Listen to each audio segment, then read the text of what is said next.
महाराष्ट्रासह 22 राज्यात एप्रिलपासून विशेष सघन पुनरीक्षण। निवडणूक आयोगाचे मुख्य निवडणूक अधिकाऱ्यांना तयारीचे आदेश।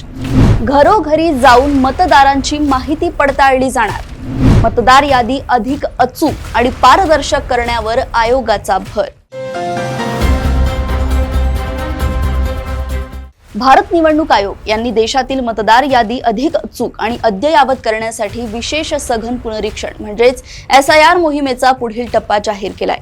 महाराष्ट्रासह उर्वरित 22 राज्ये आणि केंद्रशासित प्रदेशांमध्ये एप्रिल महिन्यापासून ही प्रक्रिया सुरू होण्याची शक्यता असून आयोगाचे सचिव पवन दिवाण यांनी सर्व संबंधित राज्यांचे मुख्य निवडणूक अधिकारी यांना पत्र पाठवून तयारीची सर्व कामे तातडीने पूर्ण करण्याचे निर्देश दिले आहेत।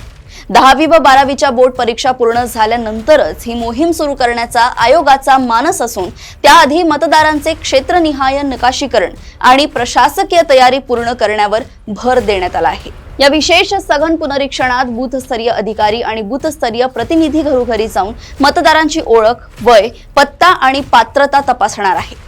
नव्याने पात्र ठरलेल्या नागरिकांची नावे मतदार यादीत समाविष्ट केली जाणार असून मृत मतदार, स्थलांतरित मतदार तसेच दुबार नोंदी असलेली नावे वगळली जाणार आहेत। नाव, पत्ता किंवा इतर तपशिलांमधील चुका दुरुस्त करण्यात येणार असून आवश्यक कागदपत्रांच्या आधारे माहितीची पडताळणी केली जाणार आहे। मतदार यादी अधिक अचूक, पारदर्शक आणि अद्ययावत ठेवणे हा या मोहिमेचा मुख्य उद्देश असल्याचं आयोगानं स्पष्ट केलंय। देशभरात विशेष सघन पुनरीक्षण राबवण्याचा निर्णय 24 जून 2025 रोजी घेण्यात आला होता। पहिल्या टप्प्यात बिहार राज्यात ही प्रक्रिया पूर्ण झाली असून तेथे अंतिम मतदार यादीत 7,42,00,000 मतदारांची नोंद झाली आहे। दुसऱ्या टप्प्यात 28 ऑक्टोबर 2025 पासून उत्तर प्रदेश, छत्तीसगड, गोवा, गुजरात, मध्य प्रदेश, राजस्थान, तामिळनाडू, अंदमान निकोबार बेटे आणि लक्षद्वीप सह एकूण 12 राज्ये व केंद्रशासित प्रदेशांमध्ये ही प्रक्रिया सुरू करण्यात आली। त्यापैकी आतापर्यंत गुजरात, लक्षद्वीप आणि पुद्दुचेरी येथेच अंतिम मतदार यादी जाहीर झाली आहे। राजस्थानची अंतिम तारीख 21 फेब्रुवारी पर्यंत, पश्चिम बंगालची 28 फेब्रुवारी पर्यंत आणि उत्तर प्रदेशची 10 एप्रिल पर्यंत वाढवण्यात आली आहे। दरम्यान आसाम राज्यात विशेष सघन पुनरीक्षणाऐवजी विशेष पुनरीक्षण ही प्रक्रिया राबवण्यात आली असून ती 10 फेब्रुवारी रोजी पूर्ण झाली आहे। आसाममध्ये विशेष सघन पुनरीक्षण राबवण्याच्या मागणी संदर्भात दाखल झालेल्या याचिकेवर भारताचे सर्वोच्च न्यायालय यांनी हस्तक्षेप करण्यास नकार दिला, कारण तेथे अंतिम मतदार यादी आधीच प्रसिद्ध करण्यात आली असल्याचे निवडणूक आयोगाने न्यायालयाला कळवले होते।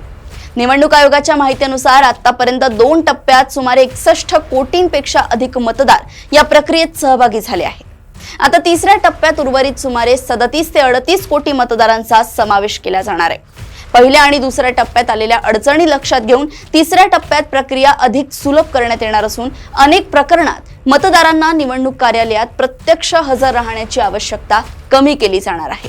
एप्रिल पासून सुरू होणाऱ्या टप्प्यात महाराष्ट्र, आंध्र प्रदेश, अरुणाचल प्रदेश, चंदीगड, दादरा आणि नगर हवेली व दमण आणि दीव, हरियाणा, हिमाचल प्रदेश, जम्मू काश्मीर, झारखंड, कर्नाटक, लडाख, मणिपूर, मेघालय, मिझोराम, नागालँड, दिल्ली, ओडिशा, पंजाब, सिक्कीम, त्रिपुरा, तेलंगणा आणि उत्तराखंड या 22 राज्ये व केंद्रशासित प्रदेशांचा समावेश आहे।